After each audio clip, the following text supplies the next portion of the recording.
स्वागत छ तपाईलाई मेरो टेक्निकल ट्रिक युट्युब च्यानलमा। साथीहरू, तपाईको ल्यापटप र पीसीहरू ढिलो ओपन भएको होला, पुरै ह्याङ भएको होला, धेरै स्लो काम गरिरहेको होला हैन। त्यो सबै समस्याहरूबाट छुटकारा पाउनको लागि म आज विभिन्न किसिमका ट्रिकहरू लिएर आएको छु।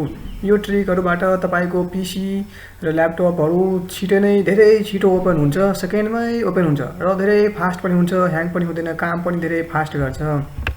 हो, अब साथीहरू हाम्रो आफ्नो प्रोग्रेसतिर लागौ। के ट्रिकहरू छ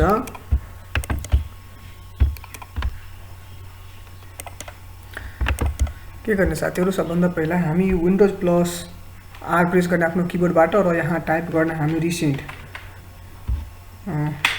रिसेन्टमा क्लिक गर्ने, इन्टर प्रेस गर्ने। त्यसपछि यहाँ रिसेन्ट आउँछ। हो, यहाँ दिस फोल्डर इज इम्प्टी आइरहेछ किनभने म यहाँ भर्खरै यो सबै टेम्पोररी फाइलहरूलाई डिलिट गरिएको छु। यहाँ धेरै टेम्पोररी फाइलहरू, अनवान्टेड फाइलहरू आउँछन् साथीहरू। यो सबै फाइलहरूले हाम्रो पीसीलाई स्लो बनाइदिन्छ, ढिलो ओपन गरिदिन्छ हैन। यो सबै तपाईहरु कन्ट्रोल प्लस एल सिलेक्ट गर्ने अनि शिफ्ट प्लस डिलिट प्रेस गरेर तपाईहरु डिलिट गर्न सक्नुहुन्छ यहाँबाट। त्यस्तै अब फेरि अर्को प्रोग्रेस हो, विन्डोज प्लस आर फेरि प्रेस गर्नु। यहाँ टाइप गर्छु टेम्प,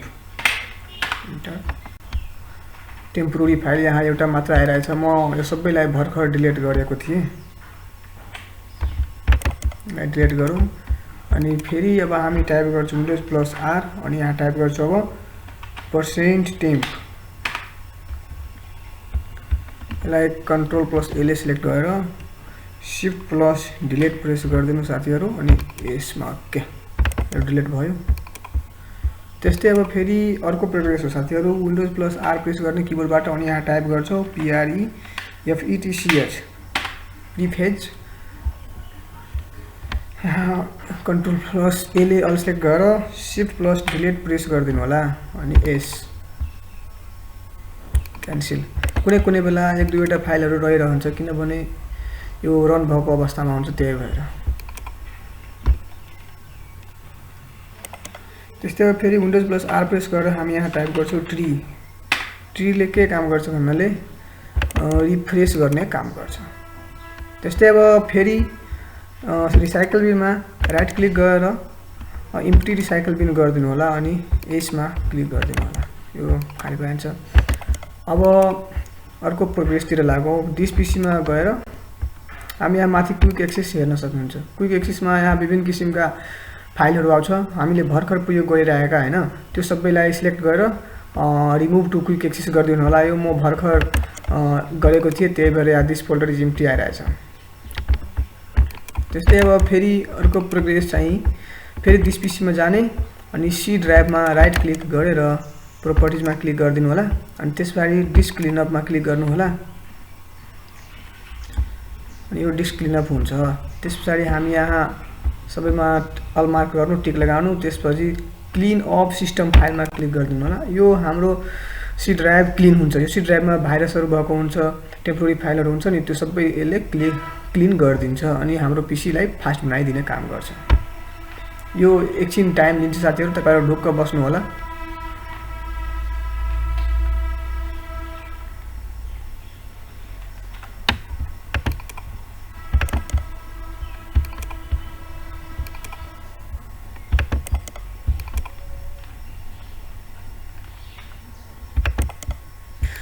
र यति भइसकेपछि हामी सर्च बारमा गएर टाइप गर्छौँ स्टार्टअप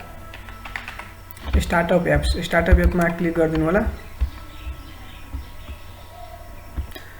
यो ओपन भइसकेपछि फेरि स्टार्टअपमा जानु होला अनि यहाँ एप्सहरूलाई म पहिलादेखि नै डिसेबल गरेर राखेको छु। यो इनेबल भएको बेला हामी जब पीसी ओपन गर्छौँ त्यति बेला यो सबै एप्सहरू एकैचोटि ओपन हुन खोज्छ, त्यही भएर हाम्रो पीसी धेरै ढिलो ओपन हुन्छ र स्लो हुन्छ।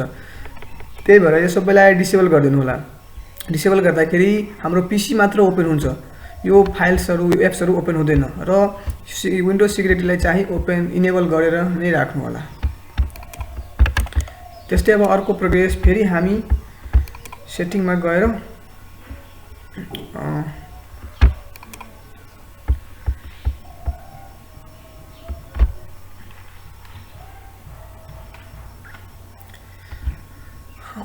अपडेट एन्ड सिक्युरिटीमा क्लिक गर्नु होला।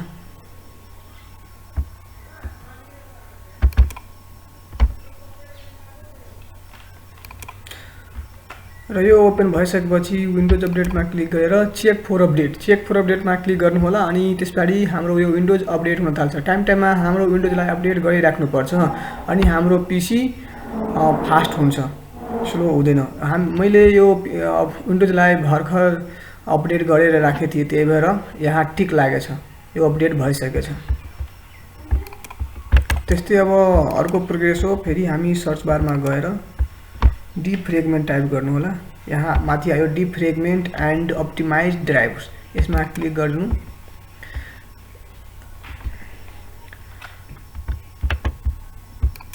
अनि त्यसपछि यो सबैलाई सी डी र ई ड्राइभलाई सबैलाई अप्टिमाइजेसन गर्नु। अप्टिमाइजेसन भइसकेपछि एनालाइज गर्नु अनि क्लोज गरिदिनु होला।